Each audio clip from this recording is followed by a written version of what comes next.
আজিৰ লাখপতি বাইদেউসকল বোলে কাইলৈ মহালাখপতি হ'ব, এইটো কথা কৈছে আমাৰ মুখ্যমন্ত্ৰীয়ে। কিন্তু মুখ্যমন্ত্ৰীয়ে এইটো কথা ক'ব লাগিছিল যে আজি ধাৰ লোৱা চৰকাৰখন কাইলৈ মহা ধৰুৱা হ'ব। এইটো কথা কিয় কোৱা নাই? এইবিলাকতো ধাৰ লৈ আপোনালোকে দি আছে ন, আৰু এইবিলাক পইচা দি বোলে এইটো বুজোৱা নাই যে মহিলাসকলক স্বাৱলম্বী কৰিছে, মহিলাসকলক উন্নতি কৰিছে। এয়া দিছে কিয়? ভোটৰ কাৰণে। এতিয়া আহিবলগীয়া ইলেকশ্যনত যে ভোট পাব তাৰ বাবে দিছে, নিজৰ স্বাৰ্থ পূৰণ কৰিব দিছে। আৰু নিজৰ স্বাৰ্থ পূৰণ ক'ৰ পৰা কৰিছে? ধাৰ লৈ। এয়া ধাৰবিলাক কোনে মাৰিব লাগিব? আপুনি বা ময়ে মাৰিব লাগিব।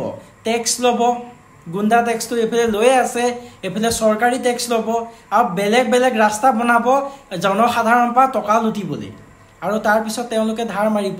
আৰু ইয়াৰ ধাৰ যে মাৰি হ'ব, আশা বাদ দিয়ক, গম পাইছে? আশা বাদ দিয়ক।